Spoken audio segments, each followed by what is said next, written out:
Hello, good evening, and welcome to the Fatback 4 for this Sunday night. Watford 0, Liverpool 5 from Vicarage Road yesterday at, morning, lunchtime, in around that. And it was absolutely fantastic. With me tonight, I have got Grizz, I've got Keith Cross, and I've got Keith Plunkett. Just to let people know, because we've two Keiths on the show, Keith Plunkett on the bottom right of your screen will be known as Keith. Keith Cross on the bottom left has requested to be called Big Sexy K. We've shortened that to Big Sexy, if that's okay. So if I call him Big or Big Sexy, you know you're talking about Keith Cross. But Keith Plunkett insists that when we say Big Sexy, they could mean him too. And last week it was Leona Lewis was massive in the chat this last week because Keith kept referencing her and singing her songs during the show. This week he's reconnected with you too. So expect some references there and all that sort of stuff. So Watford, not with the boys themselves. I haven't reconnected with Bono or anything. Yeah, no, you wouldn't. He's a bit of asshole. He's still a bit up in the clouds, that fella. But with their music, is. I've reconnected with their music. Yeah. Okay, lovely. What's your favourite U2 song? At the moment, it's All I Want Is You, Gav. Okay, and you have it in my head. You've done this. You want. He's off. Have you got diamonds and a ring still of going? Gold. I want it in everyone's head. Okay, it's in everyone's head now. Said. Oh, good fuck. Watford 0, Liverpool 5. Glorious Salah, we're going to talk about. Mane 100 up, Firmino's hat-trick. The midfield. There's loads to go through, and we will get through it. Lads, I want to start with the lead up to this game. And Grizz, I'll come to you first. You know, in the lead up to this, we had an international break. You see, we know Thiago's not going to be back. Curtis Jones, for some reason, goes away on international duty, has a problem, plays, and then is injured, okay, against Andorra. Trent is okay. Jota is ruled okay. And we're going into this, and we're looking at, in particular, the midfield, which we'll talk about in a bit. But in the lead up to it, Grizz, were you just confident because there was a lot of Ranieri chat and stuff like that? And I seen one tweet from somebody on Twitter, and he went, "We're playing fucking Watford at the weekend, lads. Not Bayern Munich. Like, what is going on here?" What were you like in the lead up? Yeah, exactly that. It was built up to be the giant killing, even though it wasn't a cup game. But you know what I mean in league terms. The giant killing of the weekend. You know, early kickoff, many internationals away. Couple of internationals coming back with injuries. Well, one, Curtis Jones, a depleted midfield, so to speak. Watford with a new dilly dong bounce. Everything was geared up, wasn't it? Sort of for the TV companies and media alike to say this is going to be horrible for Liverpool. They couldn't wait for us to drop points, but then we done carnage on Thursday, and when I asked Jake, the Watford fan, to go through his expected lineup, Gav, and when he went through that lineup, like I didn't want to laugh in his face on the show because I was thankful. No, I did because I was thankful for him to be coming on and everything, right? No, but Keith, right? Sorry, Big Sexy K, where you fucking are, right? All right. I'm gonna get slaughtered for calling you this. I can't call you this, man. People, Big Sexy is you could be Big K. You could do Big K. I got family online, man. Family watching this. I know it's tough. It's tough. Big K. Big K. Big K. Okay. Yeah. So when he went through that team, Gav, I was thinking to myself exactly what you thought. That if we don't beat these, then we might as well close the gates of Anfield and wrap up for the season because we ain't got no chance of winning the title if we're not looking to go and thrash these, right? Because when he told me about the midfield, it could be Sissoko, and he expected Cleverly to be in central midfield. And then he told me about Craig Cathcart. Yes. And then Danny Rose at left back. I mean, we may want to touch on Danny Rose later. I may want to touch on Danny Rose later because when I turned up at the ground, that could have easily been me or you in them shorts, Gav. I'm telling you. No, it could have. I'm not even joking. Walking out. I wouldn't put him in our bracket at this stage. I'm telling you, I thought that could easily be me and Gav. That could easily be me and Gav, right? I expected us to win, but the manner of our victory was not surprising because we're fucking capable of that. We're a super team. But it was a pleasant sort of surprise from the norm as in terms of grinding it out. I thought it might be difficult first 20 minutes, but as you said, we bloody bossed it from the first second. Keith, Plunkett, you too. Yeah. Bono's mate. Yeah. You know, like we did hear this stuff about Ranieri and his record over Liverpool in home games, especially. I think he's won 5 of 6 home games in the Premier League against Liverpool before yesterday, and we did hear about the midfield and stuff like that. And I'm going to be honest, I got it wrong on this to a point. I had us down for 2-1. I had us down for winning 2-0 and them getting a late goal. But I got it wrong on the scoreline. But I didn't get it wrong on the thought how Watford would come around to playing this, because I watched them against Leeds and I just thought they are absolutely appalling. At the back, I thought he'd nothing in midfield, legs wise, and up front they were just so detached from each other. It was untrue. But you going into this one, were you confident? Did you not really bothered about the midfield? You knew Kelleher was going to start in goal. That wasn't a worry for me either. Were you confident going into this? Yeah, I was. We done the show, the midweek fixture, and I went with 3-0, but 3-1 if Adrian had got the nod. Because I dropped in the little nugget that Adrian had didn't let Grizz watch that show. Yeah, I thought Adrian might have got the nod, but a few people went apeshit over that. But no, similar to what Grizz said there, I didn't know half of the players that played for Watford were playing for Watford. Do you know what I mean? I didn't know they signed Moussa Sissoko, and I didn't know Danny Rose was playing there. And I was looking at their team. I just haven't watched much of Watford, and I was like, these are fucking terrible. There's no way in God's name, God's green earth, that these are going to trouble us. Even with Adrian in goal, I thought there's no way they're going to trouble us, because new manager bounce is all well and good. Ranieri coming in is all well and good. But Ranieri's a jobber. You know what I mean? Ranieri's a bleeding journeyman who's, since he was winning the league with Leicester, he's probably had about 4 or 5 clubs. Do you know what I mean? So we think of him as this bogeyman and this hoodoo. But I was confident going into the game. I got up on Saturday morning, Gav, and I was looking, and I looked down and I thought, it's a beautiful day. Yeah, that's a nice reference. Don't let it get away. I have fucking sound effects now that I can just cut you off. That's a good YouTube tune. Just like that. I like the way you put that in. Keith's getting good at this, man. He's moved on from the... No, he's holding off on the tin whistle. Yeah. But I can be honest with you, like, he's very even quiet. When I text him on WhatsApp now, he takes ages to reply, and he says stuff to me like, "Oh, I was out, doing this and doing that." He's not. He's clearly at home, fucking working on these references. But go on, Keith. Yeah, learning U2 songs this week. Leona Lewis You're last week. You're not quite on my level, like in terms of E17, and but we could do a duet sometime. I can see something. Listen, you've got potential. 10 years on me, but I'm hoping that with the age comes experience and all that sort of thing, Grizz. But listen, in all seriousness, I was confident going into the game. I didn't think Watford were up to much.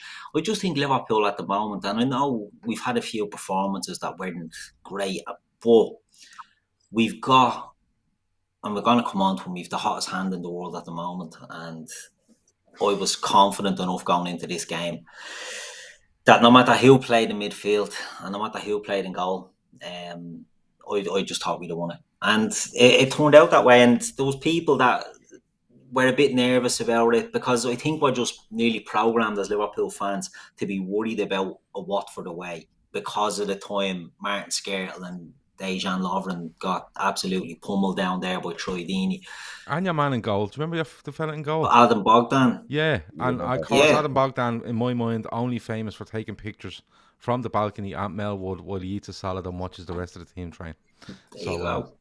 So there you go. He's a good lad. But that's it. We're programmed. It's like Crystal Palace, because they Istanbul and they battered us on Gerrard's last home game. We think it's just, a bogey team, but we're actually not, and they're not a great side, Watford. So now we went in. Ranieri, as I said, he's a jobber at this stage. He's going into jobs. He's not doing great, but I think we had this sort of, it's Claudio Ranieri. They think our man is back, Premier League winner is back, but no, with that group of players, I was never worried. No. Keith, Big Sexy K, all those names. I'm gonna move on to the lineup for Liverpool against Watford, and we have it on screen. Kelleher, of course, starts and goal because of the obvious situation with Alisson Becker and Fabinho with Brazil, and only playing early Friday morning, and obviously not able to come back and play. But Kelleher starts and goal. Trent right back. Matip, Van Dijk, Robertson, Henderson, Keita, Milner, Mane, Firmino, Salah. Were you expecting that side? Because I think most were. Was probably in midfield where you thought, what will he do? Will he go with an Oxlade-Chamberlain or something like that? But was that the side you were expecting? And when you seen it, were you happy?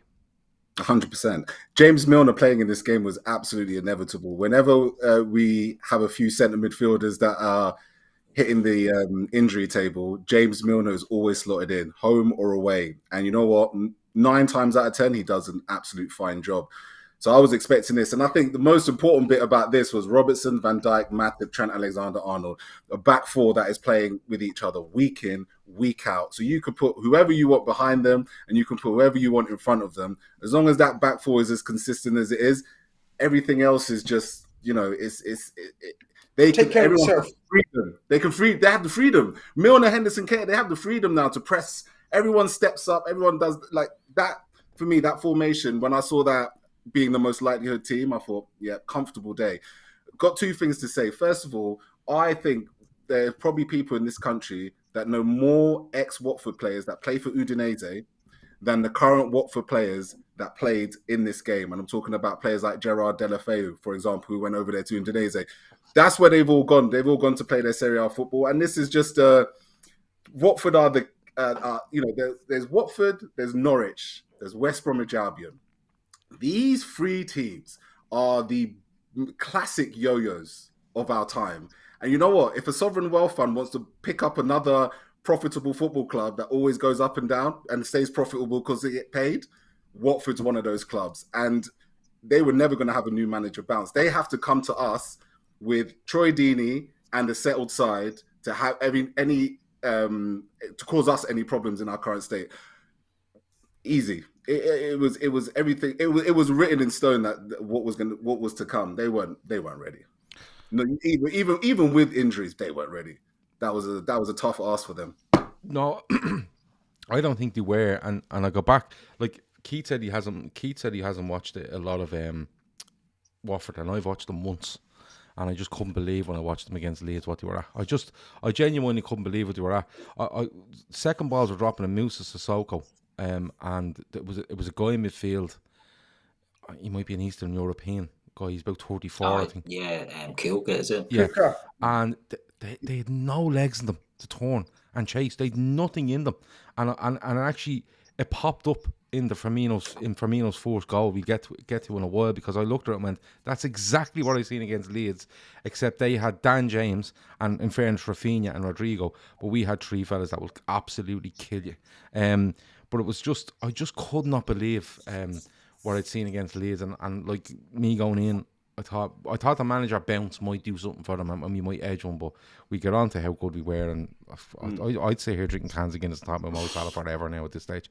But Grizz, Keith, big sexy, and I'm going to try to do that for the rest of the show. He mentions the back four, and when you see that back four and Trent comes back in, and I'm not going to go through the whole back four, but I want to talk about Trent. You were at the game, and I seen a tweet, I think it was from Gary Lineker earlier today or maybe yesterday, and he basically went, listen, what this fella does passing wise is just fucking outrageous, and he keeps saying it, and he's one of these that wants him to see him in midfield, and I'm completely against it. But Grizz, some of his passes yesterday were just he's not even looking where he's putting it. And we talk about Thiago, Grizz, about he doesn't look but he knows where it's going. He was hitting balls in around the back. He was fizzing balls from right back fourth time into the front, man. He was outstanding, Grizz. His passing is just like, we're running out of superlatives for Salah, but when it comes to Trent and his passing range and his influence on the game, we're running out of them for him as well. Yeah, it's the influence that you've said at the end, which is the most important, I think. And I genuinely think we beat City if Trent plays. 100%. He's that influential in our team now at the ripe old age of 22, lads? 21? 22, yeah. 22. Sorry, 23, I think, the other day, was he? Oh, was he? Okay, well, the yeah. ripe old age... If it was the other day. Exactly. Trent Alexander the Great is just that. He's fucking phenomenal from there. And we when we talk about attacking fullbacks and anyone says, "Oh, attacking fullbacks," automatically in the mindset, what do we imagine?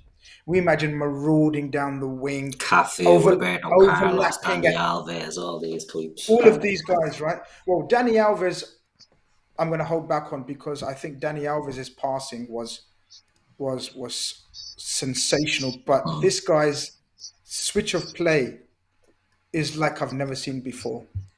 And I'm genuinely saying that at the age of 23, this guy's vision of switching play from not only sort of positions of receiving the ball, but from throw-ins, right? So, for example, we have a routine now. I've clocked it that we do, and bless James Milner, bless Nico Williams, bless whoever else plays is absolutely not capable of doing. And actually, sorry, no other fullback is capable of doing. You can't do that, what he does. Keith, you know what I'm talking about, don't you? Both Keiths. Gav as well.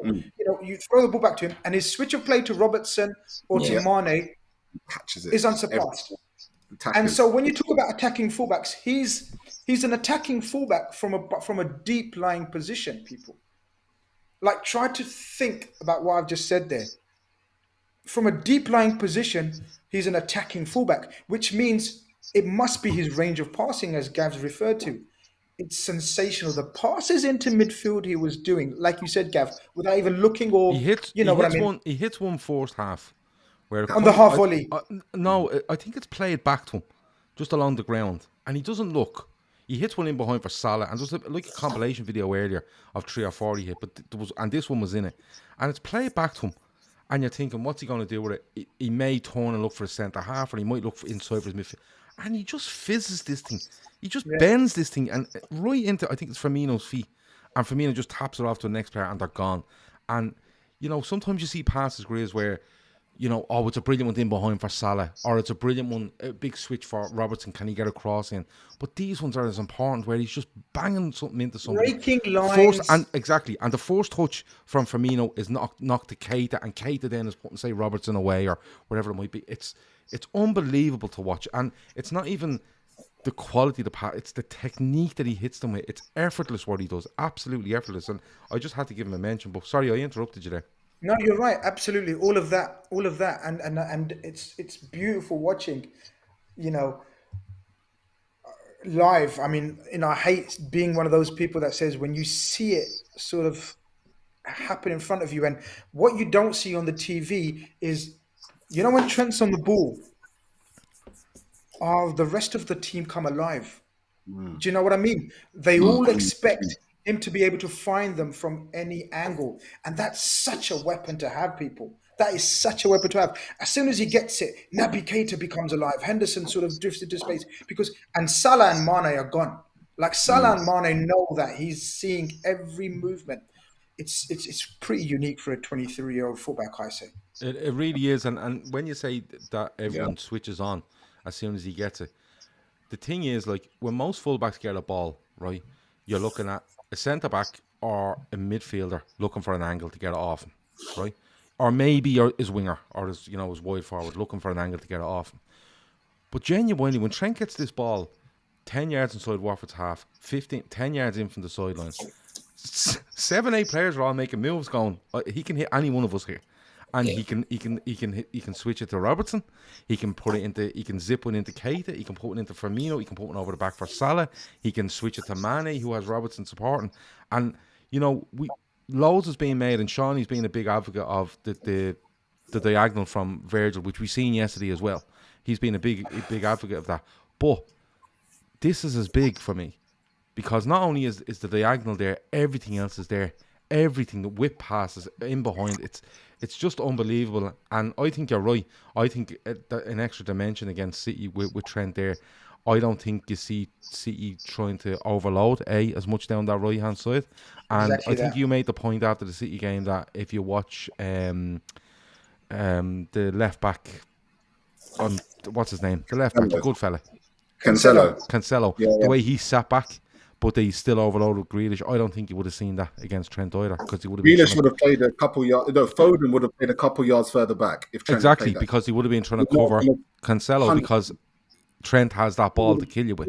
You know, sort of. That's nothing against James Milner, but that's what you have when it comes to. Sorry, Keith, did you want to? Lads, can I jump in there? Laura Duffy, as always, with a great show. She said about Trent. He moves in mysterious ways. Oh my Jesus Christ, Laura! It's all right. It's all right. All right. Why? Where have you brought this from? You just keep bringing an artist in every week and going with it. Is that what it is? Just listening to music today, Gaffar, over the weekend. Well, there's Laura Duffy's comment. Of course, we made her an admin last week, and we might need to remove that now because she's encouraging this sort of bullshit. She needs a promotion. But look, I just had to give Trent a mention, and to be honest, it was just one of those. He's outrageous. Do you know what? Before we move off from because people always say it's Kevin De Bruyne playing at right back, but the reality is it's Steven Gerrard, isn't it? It's the passing range of Gerrard from right back. What we thought Gerrard could play as he could go right back, he can do that. While he's not a powerful runner like Gerrard was, the passing, the accuracy, it's from a right back. I watched, and look, I'm not going to jump and dig on Man U, absolute garbage that they are. But when you watch Aaron Wan-Bissaka, and there's still people in this day and age that would say Wan-Bissaka over Trent.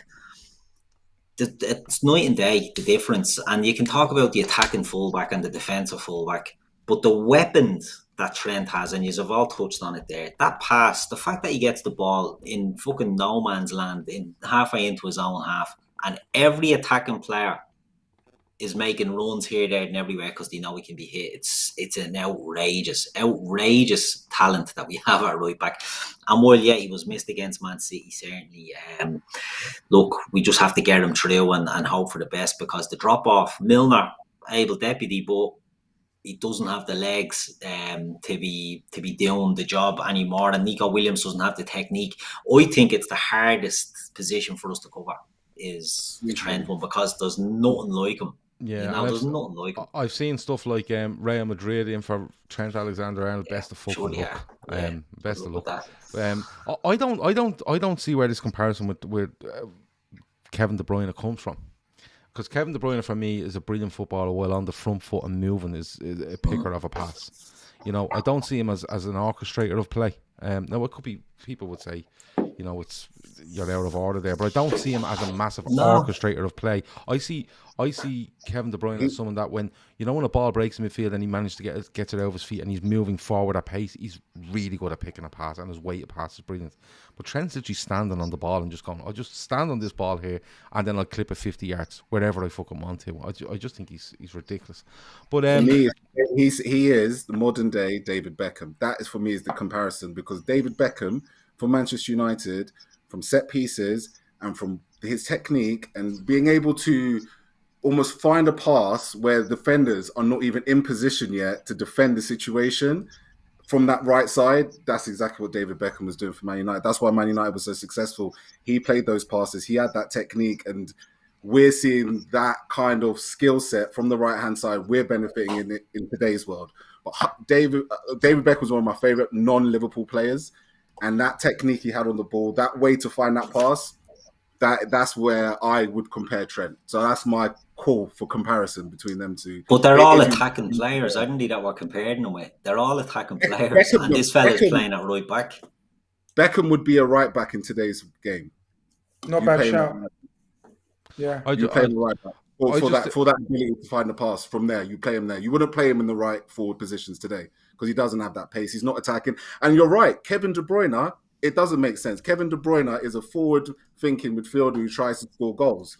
Right? He's more of the Steven Gerrard mold. That's the kind of player that pushes it on the front foot.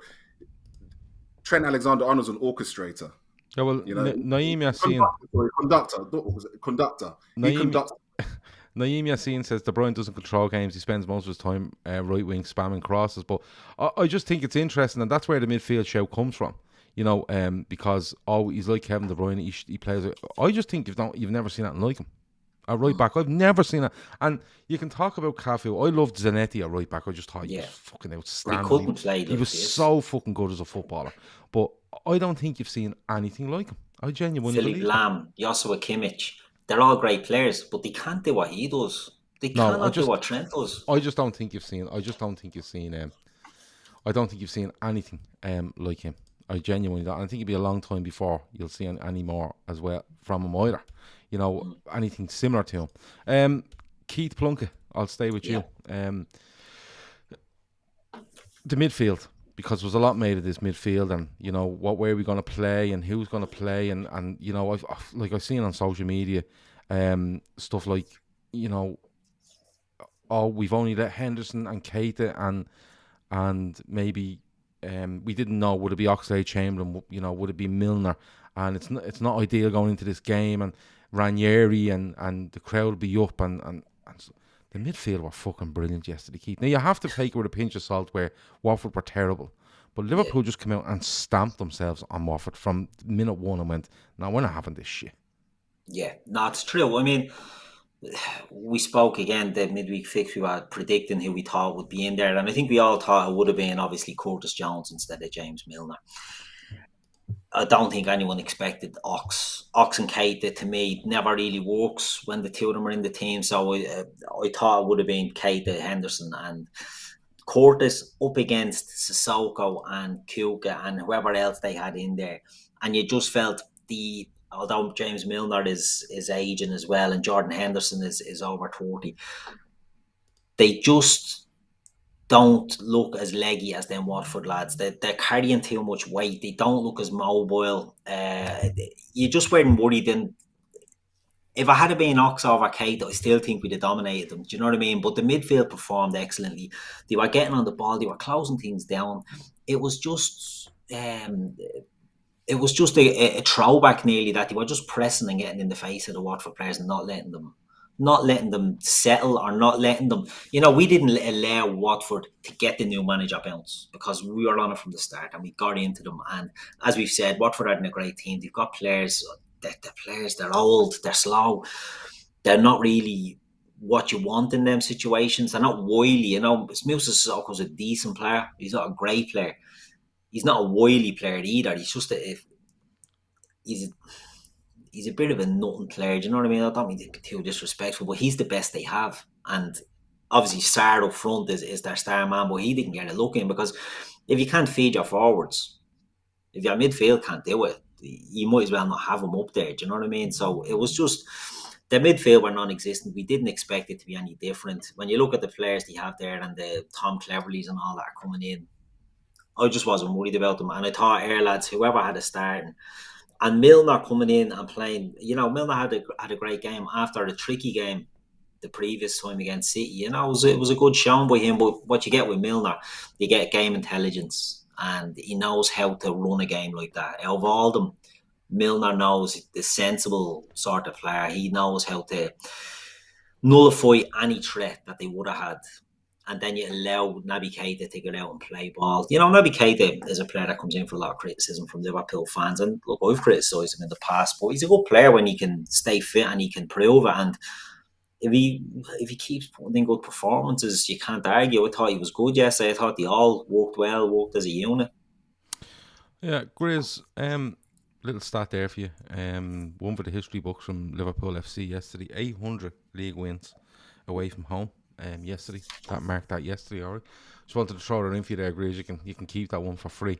Is that all? But Grizz, Curtis J, and I left that comment up there, says Naby was superb, by the way. And we got on to Milner and Henderson a bit, especially when it comes to the goals and stuff like that. But for you, Grizz, watching yesterday,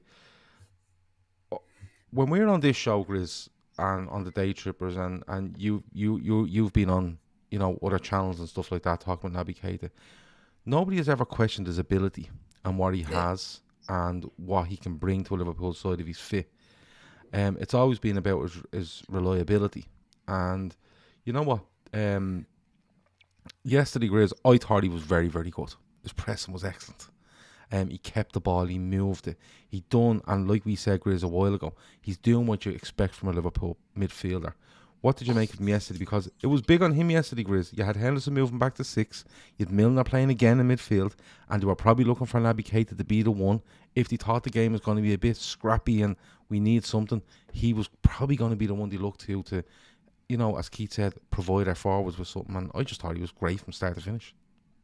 I really thought he was outstanding as well. I've been his critic through. I've been a critic of his because of the frustration. I haven't been a critic of his thinking, why the F did we sign him, sell him, he's rubbish. I've always said he needs to play, he needs to play, he needs to play.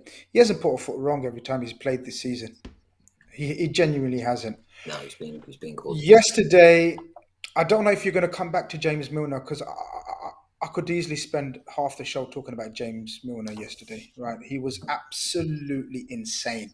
Like, he wasn't. You can I touch know on Keith, all of them because it's the tree is. I tell you why, Gav. I tell you why, Gav.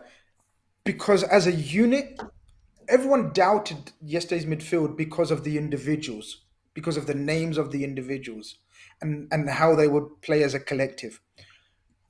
Whatever Klopp coached them during the week, and he probably wouldn't have, because Naby was back Tuesday, you got to remember, so he had a fair stint with Naby as well, and obviously Milner was still there. The organisation in the pressing was the best I've ever seen. Now, I know it was Watford, and I know Keith's talked about Sissoko, who was a massive lump, and Kuko was a massive lump. Two huge fellas, but they weren't very mobile and everything. But our press was insane, Gav. It reminded me of sort of when Klopp, in his probably second season, where he had sort of got into them how to press. That second season of Klopp was how we pressed the other day. I thought Naby Keita was the best of the lot in that sense. So we often talk about Henderson being slightly, what's the word to use? Reckless in his pressing, in terms of he may lose position sometimes when he goes to press. Naby Keita is such a smart presser. An absolute the way he nicks the ball, intercepts the ball is brilliant. And I thought the way he handled responsibility, like you said, Gav, was something I haven't seen much of him. He knew exactly the gaps to cover when Robertson went off, or when later on when Trent went off, and Nico came in. He knew exactly. He sort of comforted him and told him, "Relax, I'm here. I'm covering you. You do what you got to do." Obviously, he ends up with Nico Williams getting a brilliant assist. He reminded me, dare I say it, Gav, reminded me of Gini. And Naby Keita wasn't bought to be our Gini Wijnaldum. Naby Keita was bought as our progressive midfielder, the one who breaks the lines, takes on players, because he's got a skill or two. He can beat a man. He might not have the pace to get away from a man, but he's definitely got the skill to beat a man and then pick out a pass. But it's like Klopp's converted him, people. That's it. That's it for me. Klopp's converted him into Liverpool midfielder. And now we may understand why he spent so long out of the team, just like Fabinho spent so long out of the team, just like Curtis Jones has been brought in and out of the team. Learn the game. And I genuinely say it, and mate, I hope I haven't cursed him and given him the bad luck. He's played 4 games in 10 days, people. Yeah, 290 minutes in the last week or so, or week and a half, 10 days from. But you know what? You say you've converted him, and I think you've definitely seen something in him where he's playing like a Liverpool midfielder rather than Naby Keita, the midfielder, right? But when you look at the way Liverpool have approached games this season, with one of those midfielders being a lot more aggressive in going forward, Harvey Elliott being the main one when you've seen it early in the season, I'm wondering if there's been a bit of give and take here, right? Where if they get Naby Keita in the side and you're playing Henderson off the right-hand side, you're going to say, right, Naby, down the left-hand side, we're going to push it, and you're going to be there. If Naby's not playing, we're going to play Thiago off the left, and if Elliott was still fit, we play him, and we're going to push down the right-hand side. And I think since you've seen the attacking guy on the left-hand side, right, more, right? Now, I'm not saying it happened loads, Jesse, but the attacking guy on the left-hand side more. It did. But I think what it's led to was a massive uptake in an increase in Robertson's and Mane's output. That's just my opinion from watching the games, because it seems that when we push that midfielder up and go, you know what, let's make you three a triangle there to hurt people, whether it's left or right, I think you're seeing much more output from that side. And you know, if Naby stays fit and continues to play on the way he's playing, there's an argument you don't leave him out, you know. But if everyone's fit, let's have an argument, because it's great. It's a great argument to have. But overall, I just thought yesterday with Keita, He just done everything you've asked of him. And he has that little bit about him as well.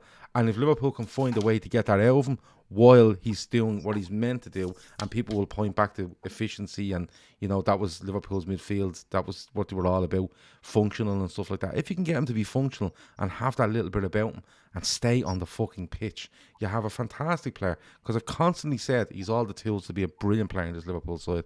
And hopefully, fingers crossed, and, you know, if Keith's still singing those U2 songs and Leona Lewis and shit before he goes to bed, he'll stay fit, and we've another brilliant option in the team.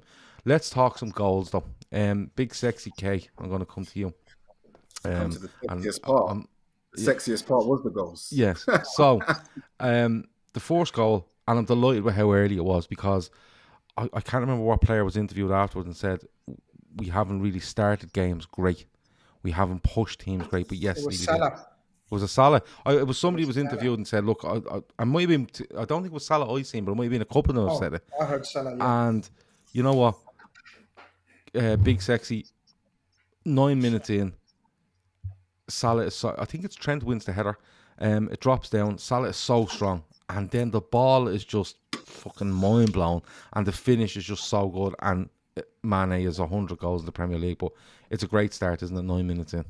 I think when you look at a football player's influence on the team, Mo Salah, and you talk about all the greats for the years, your Messis, your Ronaldos, all these great players that influence teams to be even greater, and for key moments in the football game, that's what Mo Salah showed right there. Liverpool, to score that goal as early as they did, it set the tone for the rest of the game. Then everybody could press. Then everybody could feel confident because we were already in that lead. So to get that goal as early as we did with the moment of quality, it was you know, that pass was ridiculously hard. That finish, everybody in this, all of us would have blazed it over. Okay, Easily. Relax with that shout. Relax with that shout. Yeah, relax with that shout. For me and Grizz are in the team ahead of Danny Rose. We're not fucking scoring that. Listen, we all need to go to goals, yeah? I'll fire that ball over, yeah? And then we'll test it out. That'll be a good. Fat back four go out for a kickabout, yeah? I'll fizz that in. You'll be surprised. Well, you shouldn't be surprised, but yeah, you'll be surprised. But that was just so... that's world-class. When you talk about world-class talent players doing world-class things, that is the difference maker. That's why we're not in the conversations with other teams. We're in the conversations about titles and Champions Leagues for that moment right there, that moment of quality. That's what we have in our locker all day long. And again, I'll keep saying this throughout the night. It's just a pleasure to be a part of all of this. I can't get over how good that goal and the timing to do it. What was it, 9 minutes? Yeah, 9 minutes, yeah. 9 minutes. Boom, done. Watford, gone. Ranieri tried to play 5 at the back. Tried to play 5-4-1, all gone, finished. Souls are crushed. How can you, as a football player for Watford, see a man play that pass, a man run between you and your centre-back partner and finish in that way and think you're going to win that football match on Saturday at 12:30? No way. No way. You're there like, fuck, it's going to be a long way. And it was. Do you know what the killer for me was in a Watford sense, Grizz, is... someone said Matt won the head, right? I had Trent in my head for some reason, but when he shrugs off the player Salah, right? There's every Watford in their mind are thinking we need to get two fellas bearing down on him and pushing him wide as we can, because he has the pace to absolutely just destroy it in a straight line and being on goal on Ben Foster, right? And Watford maybe think, let's just do that, and then he pulls that pass out, and all right, Mane scores, and I think it's a brilliant finish because it's coming across him on his right foot and he puts it into that corner. The easier finish is actually to try to put it in the other corner, you know, and wrap your foot around it rather than just guiding it in the direction it's coming, more or less. But Grizz, it's a brilliant finish. Mane is 100 goals up in the Premier League. Without penalties, somebody said he's the quickest of 100 without penalties in the Premier League, which is a mad stat, right? But Grizz, not only are they 1-0 down, but they're looking going, if we even think about pushing this fella wide, he's just going to fucking do this to us. Like, it just throws so many problems at Watford 9 minutes in, doesn't it? Oh, yeah. Look, I'm not even joking, guys. As soon as Salah sets up eyes on Danny Rose, he knew he's going to be feasted. No, he knew. Danny Rose, let me... Danny, sorry, Grizz, to cut across you. Danny Rose has no interest in playing football. No. He hasn't. No, it's definitely not Genuinely. now. No, definitely not Genuinely. now. Not after yesterday. Like definitely not now. When do you know? Because we've all played the game, right? And we know the weak link in a team, and we go and think, oh my god, we're gonna bully the shit out of you, or if you're stronger than him, we're gonna do this, or if you're better than him, technically poor, you think I'm gonna take advantage of you. Salah was, lads, no word of a lie. Salah was smiling through the whole game. Like he had this Yeah. permanent smile on his face. Like Keith said, doesn't matter what the team was going to be, who we had in midfield, what we were going to do. We had this phenomenal human being right now, a supreme athlete, looking at Danny Rose and saying, I'm going to rinse you every single time. I'm going to make you dizzy. You know, like Tom and Jerry cartoons, you have all those Yeah. what they called? Tweety birds. They like fly around. They That was start Danny tweeting. Rose. That was Danny Rose for 90 minutes. The poor fella. You need to pay respect to that pass, Gav, because I was thinking, no, but we talk about his finishing, right? Yeah. And we always talk about his goals and more goals and fucking more goals. Well, recently he's shown a different side to him that is just elevating him to another level, if it's possible. Because I don't know what you guys think about Mesut Ozil, but I think he was one of the supreme playmakers of his generation.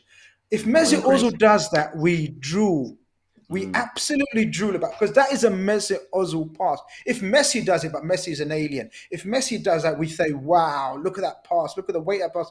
If Dalglish done that back in the day, we would say, fuck, that's why he's Dalglish does this. Dalglish, it's funny you mention it because Salah does one away at Bayern Munich. And I think Mane scores the Mane scores with a header. Yeah, and it's the outside of that left foot, right? Yeah. And that one there yesterday is better. The only one I can think of Liverpool type is Dalglish, and I want to say it's away at. I want to say it's away at Derby, and he plays. I can't remember who it is, but yeah. And the ball drops, and he just bends one around the corner for rush. And I have that in my head for some reason, and it's just. It's just madness. It's absolutely not madness. And I have a clip later on that I'm going to show you when we really get into Salah from Terry Fleurs from the Football Terrace. Now Terry rubs people up the wrong way sometimes, but I get on with Terry. I talk to him every couple of days on WhatsApp and stuff like that. And he put out a video earlier just talking about Mo Salah, and I seen it and went, you know what, fair play. And I asked him could I use it. He said yeah, he emailed it over to me and I have it for later. I just want to show you, but the weight of it and how he hits it is just. Do you know what it reminded me of? And I don't know if it's on the same level, but do you remember Ronaldinho hits one too? I think Etu against Celta Vigo years ago. You see it on Twitter every couple of weeks, where he just hits one. It actually looks like someone's made it up. It's that good. It's so fucking good. It's so good. And Keith, like I come to you, Keith Plunkett, of U2 fame. Like I said, it gives Watford so many problems because they don't know how they're going to deal with this fella now. This fella is not going to just do you for pace. He's not going to dribble past you. If you stand off me, he's going to turn into fucking Zinedine Zidane, right, with a left foot. He's just fucking ridiculous at what he's doing. And they never recover, Keith. They never ever recover, don't they? No, they never recover. No. How can you? Like Grizz touched on it there. You've got Danny Rose up against Mo Salah, and it's like a lion in the bleeding jungle or the Serengeti, and he sees a hippo with 3 legs in front of him and he's just smiling because he knows I'm eating tonight. He knew he had them on toast from the very start of the game. Now that pass, you can think of outside of the foot passes. You don't see it that often, and it's a beautiful sight in football. Like Gerrard against Fulham when he puts Gerrard away at Fulham. But Coutinho to Sturridge in 12-13 when Sturridge scores the hat-trick is a great ball as well. Actually. Yeah. There's some great, but you don't see an awful lot of it. Do you know what I mean? And it's a shame because it's a beautiful, beautiful pass. But Mo has been doing this now. His assist to Mane against Man City. It's a great play.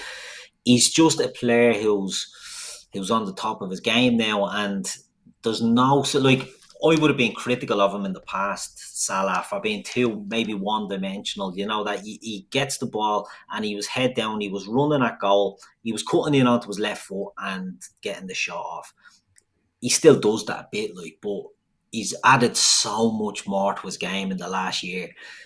We keep saying it on this show, he's helping out in defence.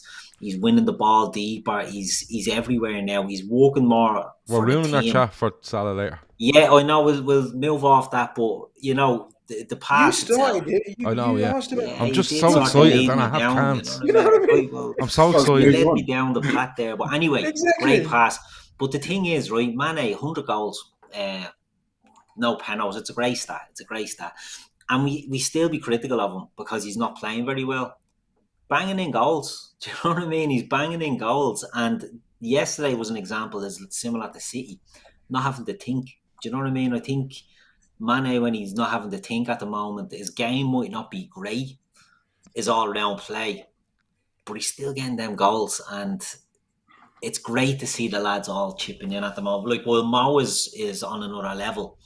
The boys are all getting goals as well, you know. So it was great that Sadio gets off a nice early start, 9 minutes, we're 1-0 up.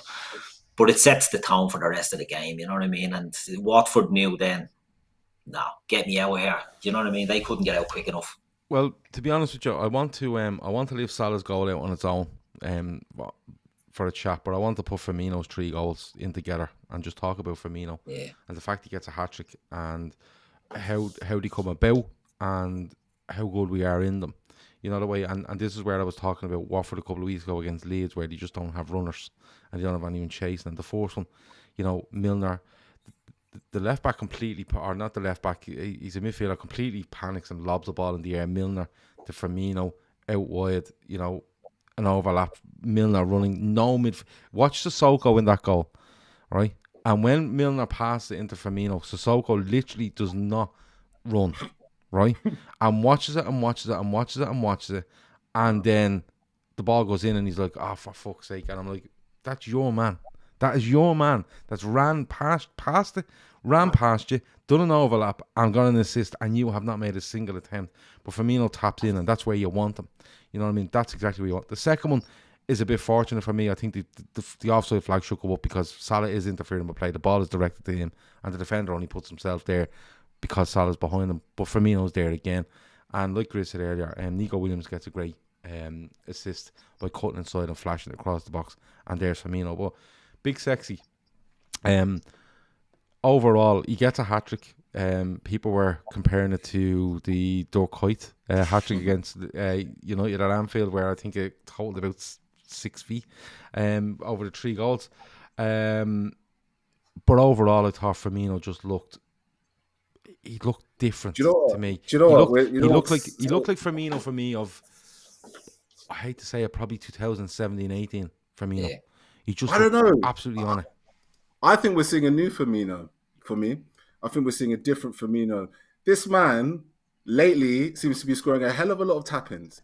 He seems to be in that 6-yard box scoring tap-ins on a regular basis. The same player that for so many years we gave him the stick that he's always dropping deep, always pressing, always helping the defense, always doing this, that, and the other, making the space for Salah and Mane. That game, Firmino's first touch wasn't all there. He was having one of those games where it just didn't quite sit for him a lot of the times. But he made those runs into that box, and he was the last man in there 3 times comfortably. And that is something he doesn't get maybe he's developing. Maybe he's going to be the tapping guy. Maybe he's going to score so many more goals now that he's going to say, you know what, I'm going to be in that 6-yard box. I'm going to tap it in. I'm going to be there first.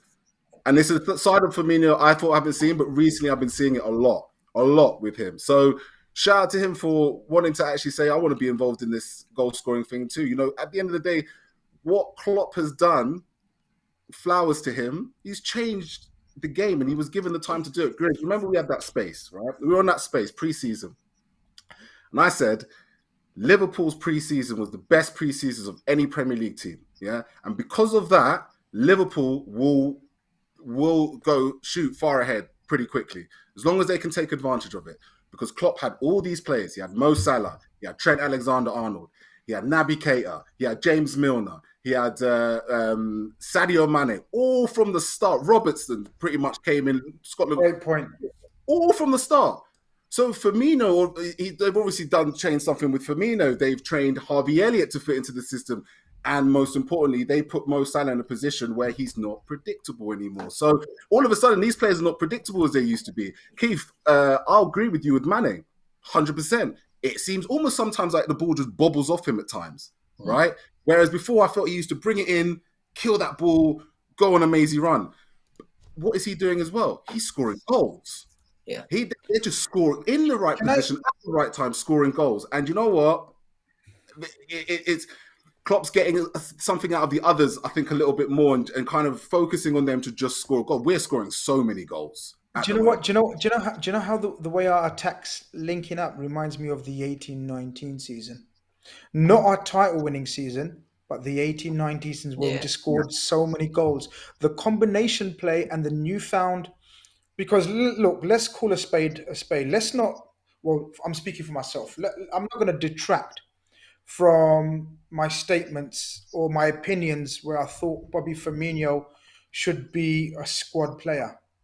Right, I don't think he should be our starting centre back, centre forward, or starting attacker. Let's just say, right, because even he's not really a centre forward per se. But this is what a bit of competition does, doesn't it? Paulie Walnuts, the original Paulie Walnuts, that is, the real Paulie Walnuts, says, that's what we want, Gav. We need Bobby to make a statement to Jota. You ain't getting ahead of me, pal. And that's what it was, lads. There's a newfound desire. As Keith says, Big K says, sorry, Keith probably says as well, about this Bobby's desire to just seemingly score goals. We've cried out for tap-ins from our number 9.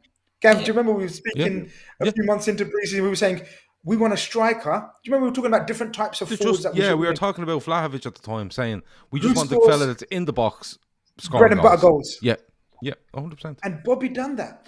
I personally don't think his overall game was brilliant. He was very loose in possession in the first half a couple of times. But I tell you what, if your striker gets you a hat-trick away from home, that's it. That's what these forwards live off. And it will inspire him to get more confident. Jota's watching that. And now Jota knows, I may have walked into this team and everyone's talking about me, but there's a fucking Brazilian international who's been the fulcrum of this Liverpool team, still getting a tune. Still singing songs, like not quite Keith's level, but he's still got a song in him. But the thing is, like, Firmino's always been like that. Loose the odd time with a pass. He might try something that doesn't work. He might be actually too far ahead of himself in his own brain before he does something, and then it doesn't work. Yeah, go on. What I say on that point that you made about him trying things and being this, that, and the other, there seems to be a debate that's raging on at the moment about players these days not being the flair of once was. Do you think that he was harshly criticised at the same because he tried to make the game beautiful? No, or I always stood by the fact that I think he was out of form, definitely. But I think he's played so much fucking football. So much football. It's actually unbelievable what he's played. But he doesn't go away Brazil this time. And, you know, he's training with Liverpool all week. He knows he's going to be in the side. I think he would have been in the side regardless of whether Jota was there or not. I think he would have played. And just them little breaks for Firmino. And I think you've seen, because he's got little breaks here and there. And, you know what, didn't he have an injury at the start of the season? And I think that helped got him. injured against Chelsea. But I think that's helped him. I think that's helped him to the point where he's had don't get me wrong, no injuries help players, but it gives him a little bit of time off, away from the hustle and bustle and the absolute, 1,000,000% every single day. And I think that's helped him. And you know what? It's a squad game. It's an absolute squad game.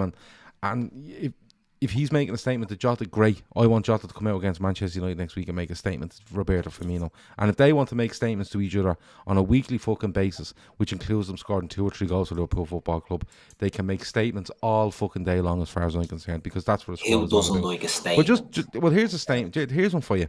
Liverpool's front three in the Premier League: Mo Salah, Bobby Firmino and Sadio Mane, right? 104 goals for Mo Salah. Bobby Firmino with 70. Sadio Mane with 100, right? Assists 38, 43, 36. So them front three have 274 goals and 117 assists between them in the Premier League. That's mental. Yeah, greatness. It's absolute madness. But for me, I don't know what happens at Manchester United next week. I don't know whether if Jota's fit, he comes in and plays. But if Jota comes in and plays and he wants to make that statement, go ahead, make the statement. And let's. This is what you need. This is what you need, and this is what failed us last year. What failed us last year was we had massive injury problems. I get all that, but players you were asking to come out and make a statement on behalf of themselves and put themselves right in there and say, you know what, I might be back up this season, but I'm going to show you going into 21, 22 that I should be in the side. Didn't, and that's as simply. But now you have players coming in going, I'll just bang in a hat trick, and let's see what this fella. And I mightn't play next week, but let's see what that fella has. You know what I mean? It's unbelievable. But I'll be honest, before we move off Bobby, I just want to say Bobby's my favourite Liverpool player, right, out of any of them. Not the best, my favourite. And watching him, because I think he plays with a smile on his face, he walks his bollocks off, but he still smiles, and he's a flair player, but without any flair. Do you know what I mean? I don't know, it's hard to describe, but he's the type of player that just he sets the tone. And I know people always get annoyed when you say that and that he's pivotal and all that. I just think he's the player that I enjoyed watching the most. Until we didn't have crowds, it's not making excuses for him. I think he suffered more than anybody playing in them empty stadiums. I don't think it was football for Bobby. And I think he's been good this season. I think he's been, he's been improved this season than he has in the last couple. And I was delighted to see him get a hat-trick on the back of getting 2 against Porto, wasn't he? He got 2 against Porto. Mm-hmm. He only has 1 other goal. But, these are the things, like, I'm not saying he's the best player that we have, but to me, he's my favourite of the Jurgen Klopp era, just because he makes me smile. Do you know what I mean? When he plays, he's infectious. He's that type of character, and I just want to see him getting goals, because you can try and defend a player like that as much as you want, but if he's a forward and he's not scoring, do you know what I mean? You're on thin ice when you're defending him all the time.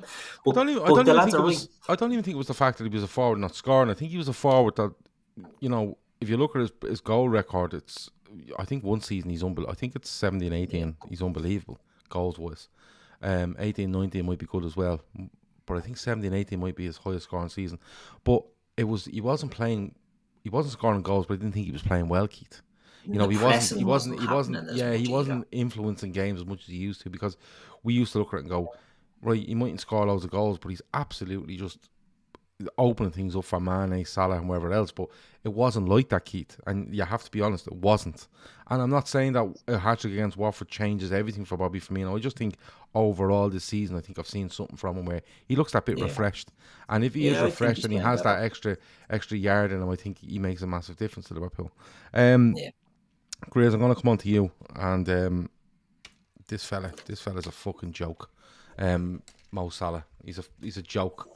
Like I said it yesterday on Twitter, I called him ridiculous 2 weeks ago against Man City, and I've ran out of words from him now, because his overall game is just ridiculous. He like someone said, I think it was Kev O'Sullivan said earlier, he gets chalk on his boots, no problem to him. He'll come inside, he'll play. He'll go up top, he'll play. And then he just does that yesterday again, Grizz, and you're like, this is, like, what's coming next week? Do you know what I mean, Grizz? And people will say, well, what can he do? I'm sure he'll find something, Grizz, because he's just, it's ridiculous. There's no other word, it's just ridiculous. I have no words for it. We didn't, honestly, God, didn't have no words for it. It was just, well, look at the reaction of the players. Yeah. These are world-class players in their own right, okay? We're talking about Sadio, Naby, Hendo, Virgil. Like, Virgil's running from, like, the halfway line saying, wow, what have I just seen? Trent is directly behind Salah so Trent's waiting for a layoff, and Trent wants to lace it with the outside of his boot, right? So Trent's like this. Salah says, wait, I've got Cathcart and that man Danny Rose again. Boy. like jam, right? This is like kids. It was kids against men. And you know what, Keith, you touched upon last week's. No, you didn't touch upon last week's goal, but you talked about the variety now of his attacks and way of attacking a fullback or a defender. So last week he does the similar move, lads, right? But he blasts it with his right foot. Yeah. He's so fucking smart, this man, right? His footballing intellect is increasing. And I'm sure it's possible, but I don't know if there's a science behind it, that if footballing intellect can be increased. What he does this time is he knows people of the world's watched last week's goal, where he's dragged it onto his right and blasted it past, what's his name, Edison. This week he decides, you know what, I'm all going to make you do a bit of ice skating. And then he drags it back on his left. And that's when you expect the form that he's in, the ball just to be whipped in the top corner. Ben Foster had a fucking good game, lads. He wasn't bad. He made a few heroic saves, but Trent was right behind him, and Trent asked for the layback. Mo says, "No, you've had enough fun this game. Let me have a bit of fun. I've been assisting, I've been helping others, I've been tracking back, I've been doing everything that people say I don't do. Service. Let me show you what I'm really about." And he just curls it to the top corner, and Trent looks like that, like, has it gone in? And then they can't believe it. They actually embrace him like they can't believe it. Do you remember Naby Keita scored that goal a few weeks ago? Yeah. And everyone just went around him and Naby's like, it was Salah's reaction. Like, he went up to the crowd and he's like, this is what I do. Supreme confident at the moment, Gav. And, long may it last. Well, Laura Duffy and anyone are similar. They say Milner's arms were up in the air as soon as he chopped that poor fella. Yeah. I don't agree. I think Milner's looking for the cutback on the edge of the box and he doesn't get it. And I'll tell you why. Because he's literally goes past and you can see Milner with his arms up as if to say, give it to me. And when you watch the goal go in, I specifically watch for Milner and his reaction. And Milner goes over. He's kind of late getting over there. He's 40 years of age, like that's allowed. But you see Milner putting his hand over his face to say something and then laughs. And I think he's saying to him, I was calling for that on the edge of the box and then you went and done that. It was just, it's astonishing. And I think you're right. I think he does. And I think the Watford players do. They look and go, he's hitting this with his right foot. He's done it last week. And then he just cuts in and he hits it. And as soon as he hits it, on our screen, you can see a picture of Mo Salah. Right now on your screen, you can see a picture of Mo Salah. That's him literally after he kicks the ball towards that goal for that goal. He's smiling throughout the game, I told you. He's laughing at them. It's unbelievable. Big sexy Mo Salah. Somebody says, please go and do that to United next week. It's not beyond the realms of possibility, is it? Because he's just he's different gravy. Yeah, Salah. This man's not stupid. He knows. He sees all around him the way the industry was going in the summer. You got brought back Lukaku, big hype about Lukaku. Brought back Ronaldo, big hype about Ronaldo. Sancho, like, you brought these players in. Messi makes the move finally, goes to PSG. Everyone talks about the front three. So you, as a player with that much ability, imagine this is almost a superpower. Yeah, if I was to give this superpower to you, Grizz, or to you, Keith, or to you, Gav, this superpower that Mo Salah has, and you had it, you have this superpower now. All the abilities that he has. Now think about the summer that's just gone, right? Everyone talking about world-class players like there hasn't been a world-class player. Like, all this time, Kane, shout out to him, had a great Euros.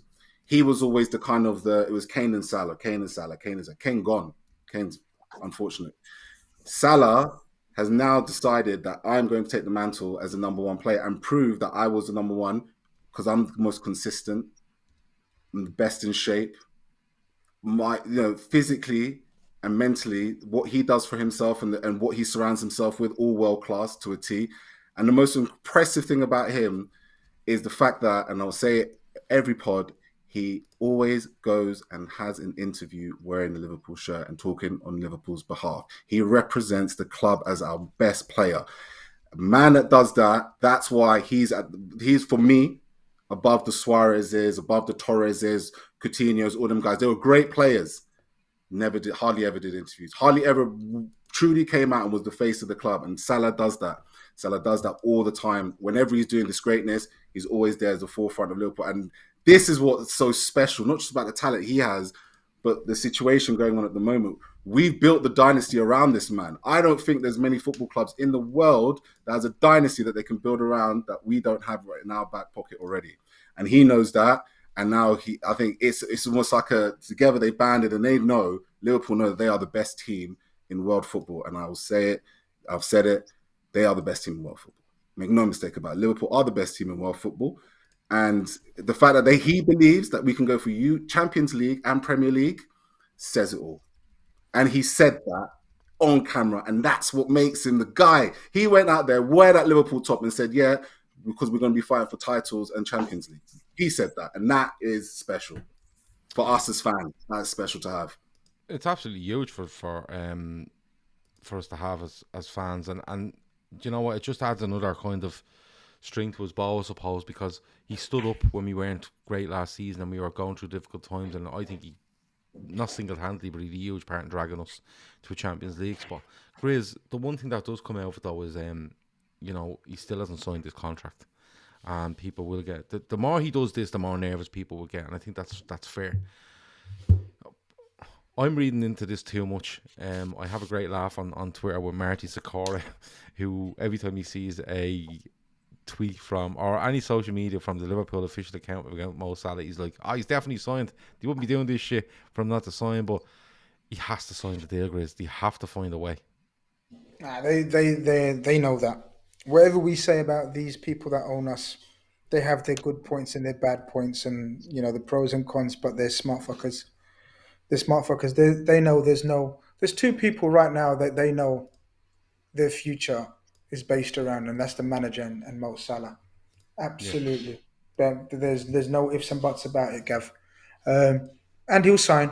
You know, it's just I think it's just a matter of when the timing of it now, when they announce it, and you know, he's a content man. A content man. As you said, look at that image of him, and as I said throughout the game, and Keith, Big K touched upon the interviews he's doing. You know, he's so happy and content with the surroundings, with the way he's playing, with the club. His family are settled. They have an understanding. He's finally found a place where he really feels, and he's often spoke about, you know, the love and the affection he gets from this club, from the fans, from the people in the street. He's FSG's golden nugget, mate. There's absolutely no chance, absolute zero chance that he doesn't sign a new deal. Quick question for you, yes or no answer, okay? Big Six Bants for a super chat earlier that I say for now. You guys think Salah will top his 44 goal return from 17-18? Grizz, yes or no? No, because I think everyone else is going to score loads as well this season. So it might be shared out. Keith?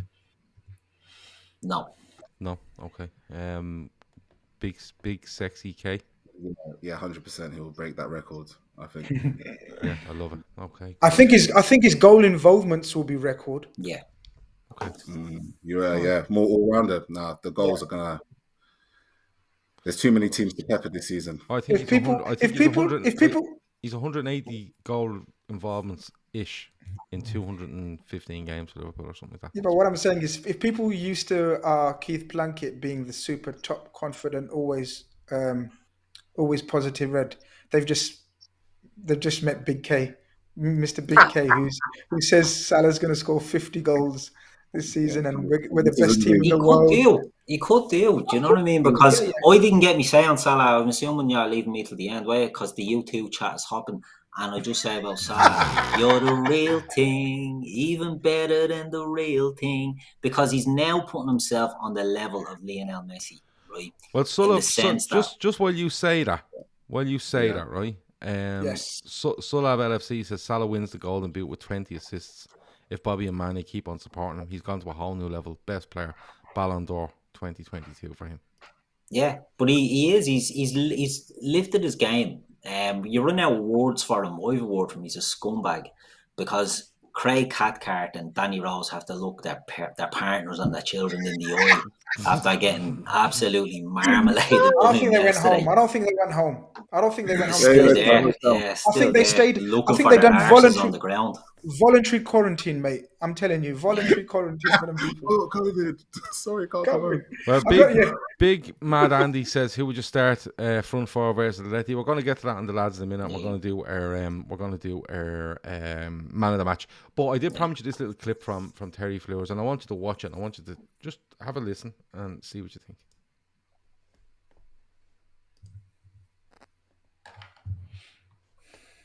Because there's two things I've got to address here. Firstly, I told you all how good he was. I told each and every single person, just how good this man was.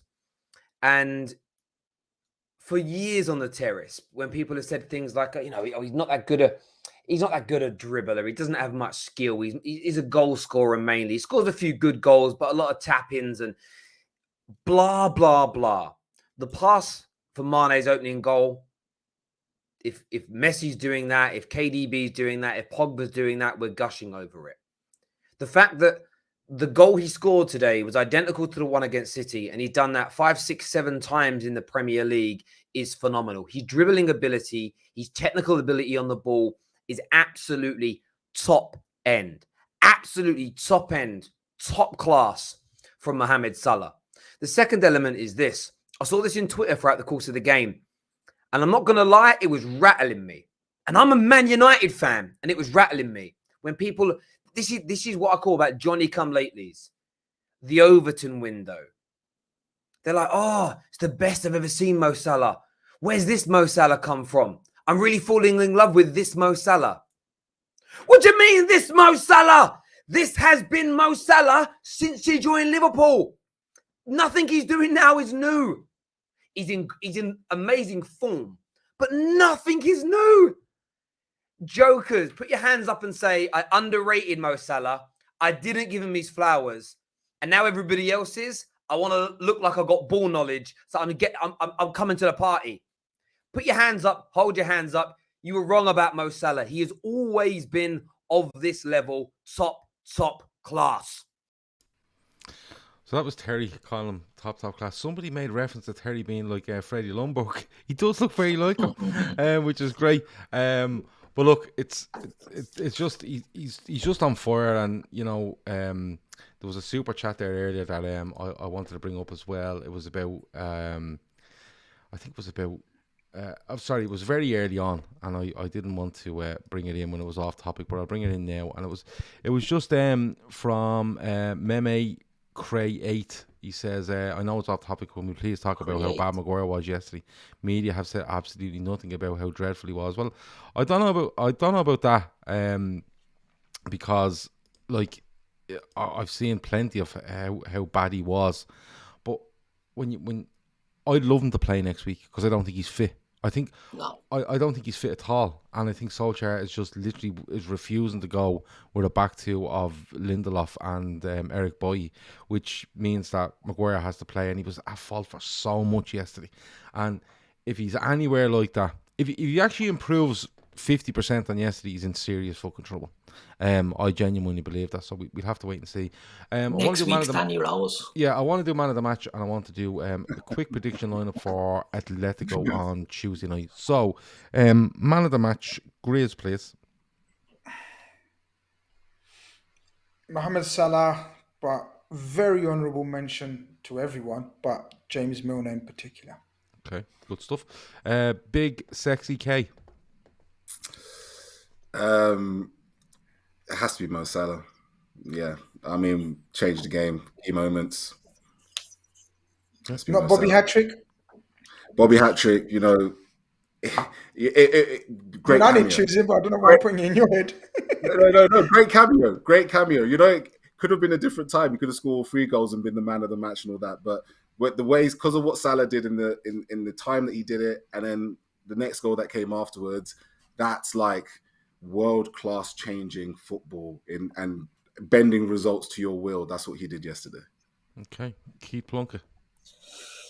Yeah, I mean, Mo, it's all about moments, isn't it? And I know Bobby gets a hat-trick, Sadio gets one, but the pass for Sadio and the goal just makes Mo. If we're not giving it to Mo, we're doing the sort that Mo's on a different planet. I thought Naby, but Mo, all day Mo, fucking everything Mo. He's on the level with Messi now, and I'm the biggest Messi fan you'll ever meet. But something you touched on earlier, or someone in the chat said, he scores against Man City, and the following week he gets an identical goal, and players don't do that. Messi is the only one that was doing that when he was getting the hand of God one week and the Maradona Maisie run the following week. That's the level we're looking at a player now who, other great players don't have these moments. Cristiano Ronaldo's a great player, but he's more of a great goal scorer. Yeah. Salah is having moments now, and it's Naby Keita, man of the match. Okay. There's a following. There's a following in the group now. Big Steve is now called Big Sexy Steve. He said, "I'll give it to Queevon." I think he's giving it to Queevon Kelleher for staying awake 55 minutes before he handled the ball, and he does make one or two decent saves. He makes a really good one. Second half, I think we're 4-0 up, and he makes a really, really good one. But it's Mo Salah. Like, he gets an assist. He scores a ridiculous goal. The reason Firmino gets a second is because they're just terrified of Salah. You know, it's madness, and the goal itself, you know, I wouldn't have cared if he fucking done nothing in the game or just for that goal he scores. Unbelievable. But I'd like to give a mention, like Grizz has to Milner. I'd like to give a mention to Keita, because I'm willing this fucker to stay fit. I genuinely, I'm willing him to stay fit. Fabinho comes back in, Henderson's there, Jones comes back in, Thiago comes back in, and Harvey you know what? gets back. Harvey Elliott comes back, and I don't know when that'll be, and that might take a bit of time, but I can't wait for him to be back. But I just want to see them all fit and firing, because when we turn this 2021 into 2022, and we take a look at the horizon and go, you know what, we're still in the league race, hopefully are at the top of that league, and we're looking to extend. We're still in the Champions League. You know, what can we do? We're still in the League Cup, hopefully. With the FA Cup is starting. I want them all to be just absolutely firing in the midfield, and I think if we can keep them as fit as we possibly can with the options we have, the rotation we can do, the sky's the limit. Genuinely, the sky's the limit. And people might clip this up and go at the end of the season, go, what were you talking about? But genuinely, I believe that, because I've said it from day one, Liverpool win the title, and you all know that. So, but I just want them all. Do you know what? As unfair as last season was, I want us to be given an extra fair crack at the whip this season by going, that's their squad. Yeah, we get a few injuries. Yeah, we get a few suspensions. But overall, it's nothing out of the ordinary. And I'm telling you now, you're going to be some fucking team to beat us if we stay some way fit. That's my opinion. Starting lineup for we got everyone's man of the match. Starting lineup for Tuesday night, just quickly. Now, I've switched a few things around because I'm getting very efficient. So, there you go. So, I've gone with Alisson, Trent, Matip, Van Dijk, Robertson, Fabinho, Keita, Henderson, Mane, Jota, Salah. Grizz, would you change anything there? Yeah, I'd rest Virgil van Dijk, personally. Wow. Okay. I thought Robertson might get a rest as well, but obviously the way he came off with 60 minutes, I think indicates he. Why would you rest him? As a matter of interest. Virgil?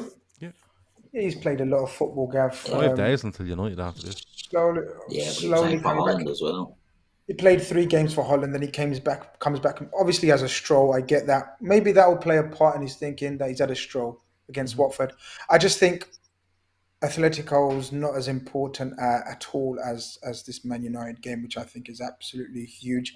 I think Gomez and Konate are absolutely dying to get a chance, and that's what you want, a hungry centre-back waiting to get a chance. Obviously, it depends on the injury situation with Curtis and Thiago in midfield, but probably that goes again. And yeah, I think Bobby might get another start. I could see Van Dijk playing, but I could definitely see someone in the centre half replacing Matip. I think if you're going to protect one of them, I think maybe protect more. And I think one of the two. The comments from Klopp around the England stuff and Gareth Southgate and stuff, which I love, by the way. Big fan of all that. You know, you could see Gomez come in, but you know, I'd say they are both dying to play, and I think they'd probably be knocking at the manager's door going, can I have a game? You know, especially the new signing at 36 million. Can I have a game? But you know, 5 days to United, I think that side there, I think Jota comes back in. That'd be my side there. But I'd probably go Gomez or Konate to come in from Matip. That's what I do. Keith, Plunkett. Yeah, but similar to Grizz, I actually thought we would have saw a change at centre half for Watford, and when we didn't, I not getting worried but Atletico and United are going to be 2 slogs. You know, no matter what we think of United as fans, when the team goes there, we tend, to freeze. Yeah, and Klopp tends to maybe overthink it and pay them too much respect. So I thought you might have rested Virgil, certainly, and what I thought would have happened, Virgil rested on Saturday, and Matip rested midweek, and you use the centre backs. So I think there could be something in at There'll definitely centre-back. be 2-3 changes. There will definitely be 2-3 changes. Yeah. I think something at centre back. One of the boys drops out, and one of the other lads comes in, and then the rest, Jota in for Bobby, I could see that, and then the midfield, whoever's there, body wise, I don't know. I mean, you can't put in an Ox in a game against Atletico because I think he puts they're going to Fabinho be in. tough runners. I think he puts Fabinho in instead of Milner. That's the only change he makes in midfield. Fabinho in there. They're going to be a tough running team in the middle, whoever they play, Atletico, and it's not a game for Ox, and I don't know how fitness wise the other boys are, so I think that midfield will pick itself, but it'll be interesting to see. I think Ox will start. How's that? Okay, good There. stuff. Yeah. No problem. Where? False 9. Bigs, right Catch you back. later. Right back. Big Sexy K, line up for Tuesday night. Sure, I wouldn't be surprised if the back four doesn't change. And I think the only change that I would probably make would be maybe Keita for Milner. And he was Milner, Henderson, Fabinho, Jota, Mane, Salah. That's what I think. Klopp doesn't change that centre-back pairing very often. That could very well be to his detriment as the season goes on. But in 2018, when we won the league, he hardly changed the centre-back pairing at all. Whenever he had two centre-backs that he wanted to play as a starting, they pretty much started most matches for Liverpool. And then he might bring in Konate, Gomez. They'll get their opportunity maybe in games like Porto, maybe home matches, for example. But away to Atletico, I think he might keep the same back four. I don't know if he's going to risk changing it. It'll be interesting to see. Grizz, you made an interesting point about them pushing Van Dijk and Matip, like pushing them for first team stars. It'll be interesting to see if they have exactly done that. If one of them does come in on when is it, Tuesday? Are we playing Tuesday or Wednesday? Yeah. Tuesday. Yeah, it'll be interesting to see who gets that starting berth. I agree with Jurgen Klopp. He was right to criticize Gareth Southgate. You can't take that man, take him to England, get that man injured when he was on the top of his game, Liverpool, Champions League, Premier League winning centre-back, and not be able to play him against Andorra when he's fully fit. He should have been there in that team. You can't just give open door policies to every England player, left, right, and centre that play for the top clubs, like John Stones. He got a free pass, effectively.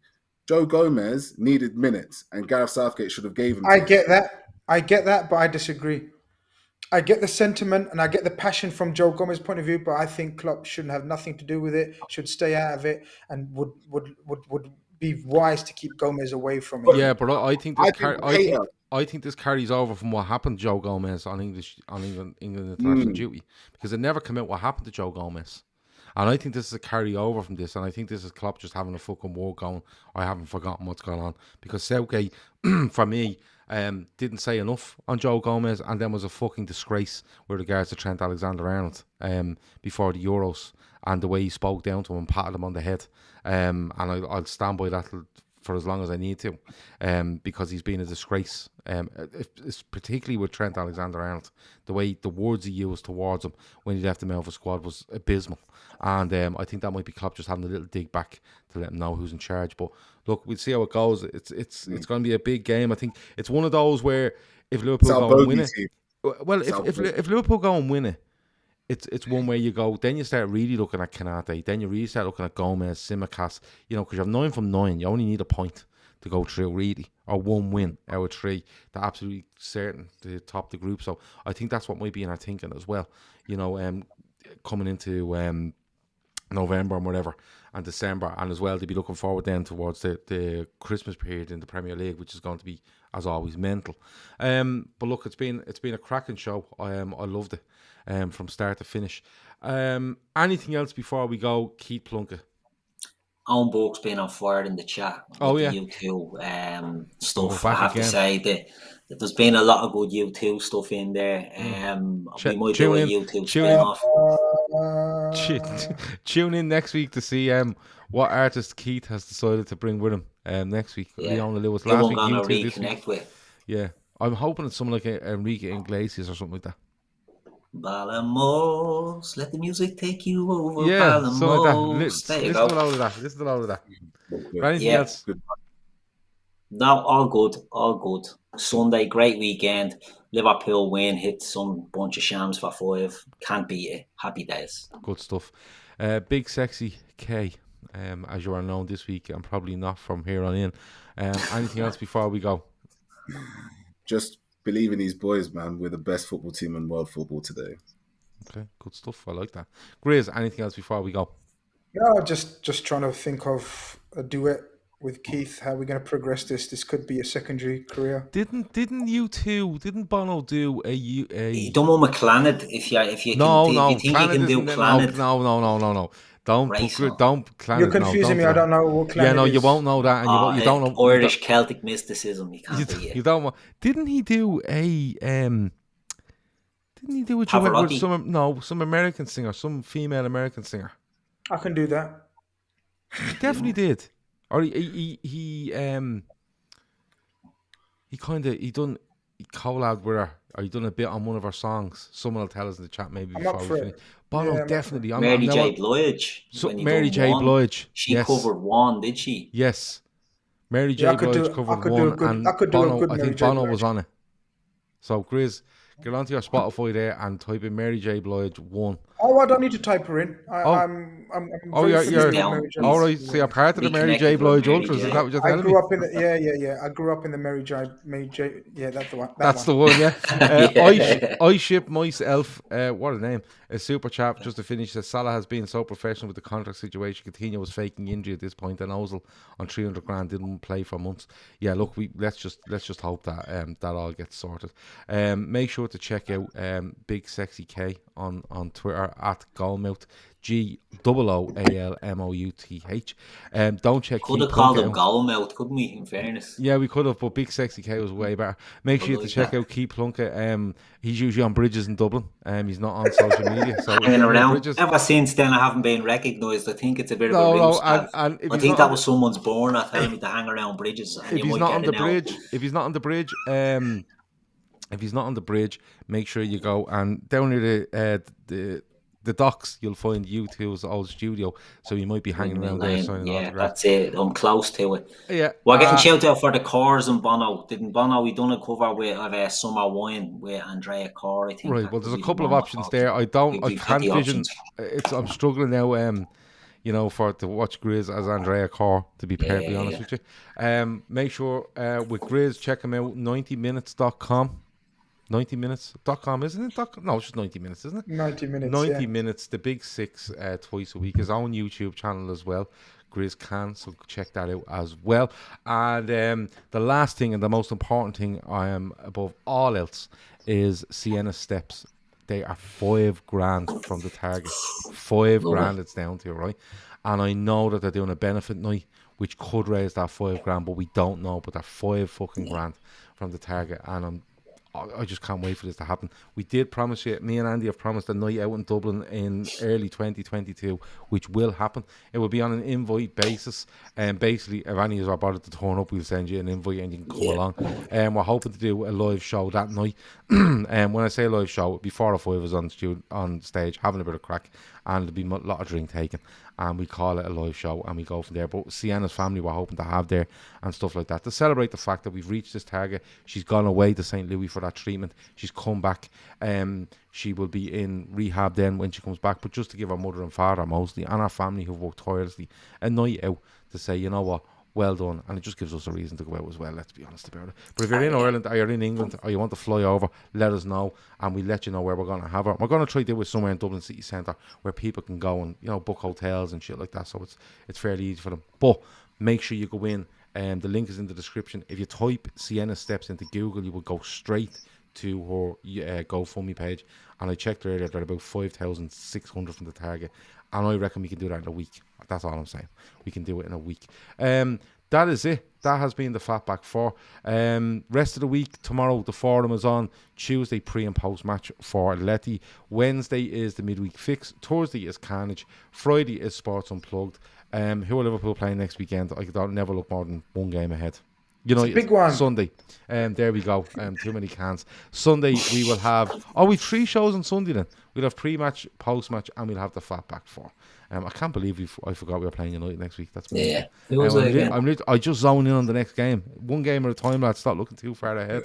That's the way I do it. But that's been it. Have a good one. Over and out.